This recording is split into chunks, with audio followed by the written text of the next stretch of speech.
ভগবান শ্রীকৃষ্ণ দ্বারকায় যদুবংশের অন্যান্য ব্যক্তিদের সঙ্গে সুধর্মা নামক সভাতে বসেছিলেন। দ্বাররক্ষকের মুখে ভগবান শ্রীকৃষ্ণ জানলেন এক দূত তার দর্শন প্রার্থী।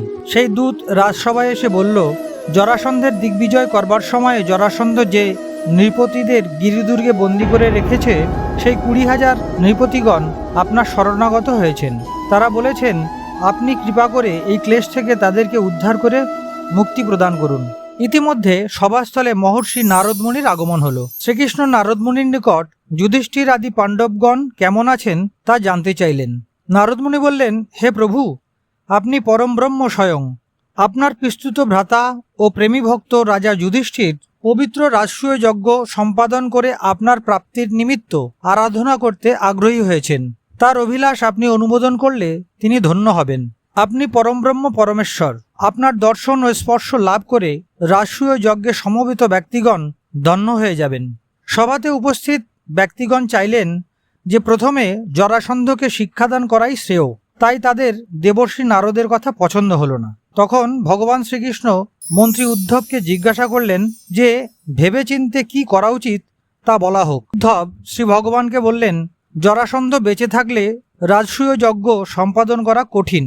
জরাসন্ধকে পরাজিত করতে পারেন একমাত্র ভীমসেন, কারণ তিনিও সমরূপ অমিত বিক্রম।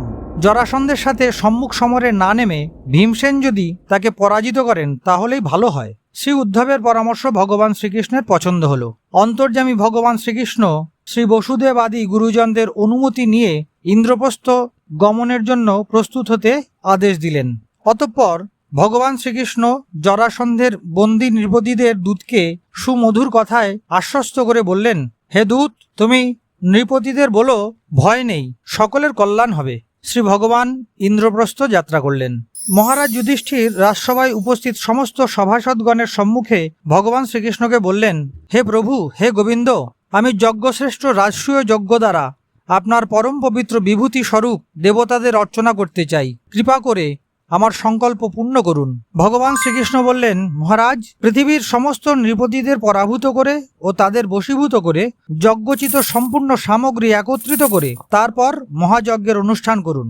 শ্রী ভগবানের উপদেশ মতো দিগ্বিজয়ে বার হয়ে সকলেই সফল হলেন। কিন্তু মহারাজ যুধিষ্ঠির জানলেন যে জরাসন্ধকে পরাভূত করা যাচ্ছে না। তিনি অত্যন্ত চিন্তিত হয়ে পড়লেন। তখন ভগবান শ্রীকৃষ্ণ উদ্ধবের পরামর্শের কথা বললেন।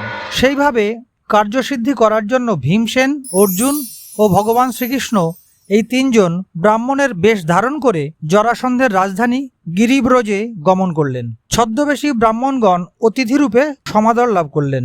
জরাসন্ধকে তারা বললেন, আমরা তিনজন আপনার অতিথি, বহুদূর থেকে এসেছি।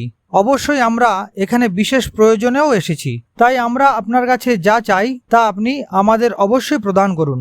জরাসন্ধ তাদের কণ্ঠস্বর, পেশিবহুল দেহ এবং কবজিতে যে আঘাতজনিত চিহ্ন দেখে বুঝতে পেরেছিলেন অতিথিরা ব্রাহ্মণ নয়, তারা হলেন ক্ষত্রিয়। জরাসন্ধ বিচার করে স্থির করে ফেললেন, যেহেতু তারা ভয়ে ব্রাহ্মণ সেজে এসেছে, তারা যা চান তা দিয়ে দেওয়াই ভালো। তিনি ভেবে বললেন, হে ব্রাহ্মণগণ, আপনাদের অভিলাষিত বস্তু প্রার্থনা করুন।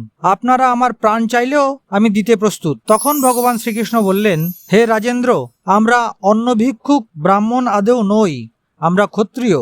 আপনার দান করবার ইচ্ছা থাকলে আপনি আমাদের দ্বন্দ্বযুদ্ধ ভিক্ষা দিন।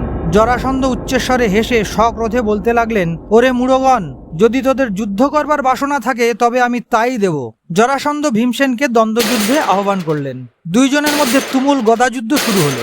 গদা প্রতিপক্ষ বীরের অঙ্গ স্পর্শ করেই চূর্ণ বিচূর্ণ হয়ে গেল। অতঃপর মুষ্টিযুদ্ধ ও দ্বন্দ্বযুদ্ধ হতে লাগলো। সপ্তবিংশতি দিবসেও মীমাংসা হওয়ার কোনো লক্ষণ দেখা গেল না। অষ্টবিংশতি দিবসে ভীমসেন ভগবান শ্রীকৃষ্ণকে জানালেন, যুদ্ধে জরাসন্ধকে পরাজিত করা কঠিন বলে মনে হচ্ছে। ভগবান শ্রীকৃষ্ণ জরাসন্ধের জন্মরহস্য জানতেন। তিনি ভীমসেনের মধ্যে নিজ শক্তি সঞ্চয় করে জরাসন্ধ বধের উপায় বলে দিলেন। অসীম জ্ঞানভাণ্ডার ভগবান শ্রীকৃষ্ণ জরাসন্ধ বধের উপায় একটি বৃক্ষের ডালকে চিরে দ্বিখণ্ডিত করে দেখিয়ে দিলেন। শ্রী ভগবানের সংকেত বুঝতে পেরে মহাবীর ভীমসেন জরাসন্ধের পদদ্বয় হাত দিয়ে ধরে তাকে ভূমিতে ফেলে দিলেন। গজরাজ যেমন একটি বৃক্ষকে বিদারণ করে, তেমন ভাবেই জরাসন্ধের একটি পদ নিজ পদ দিয়ে চেপে রেখে অন্য পদটিকে দুই হাতে ধরে দ্বিখণ্ডিত করে ফেললেন। জরাসন্ধ বধ হলো। ভগবান শ্রীকৃষ্ণ ও অর্জুন ভীমসেনকে প্রণাম করে আলিঙ্গন করলেন। একই সঙ্গে ভগবান শ্রীকৃষ্ণ জরাসন্ধের হাতে বন্দী নৃপতিদের উদ্ধার করে তাদের কথাও রাখলেন।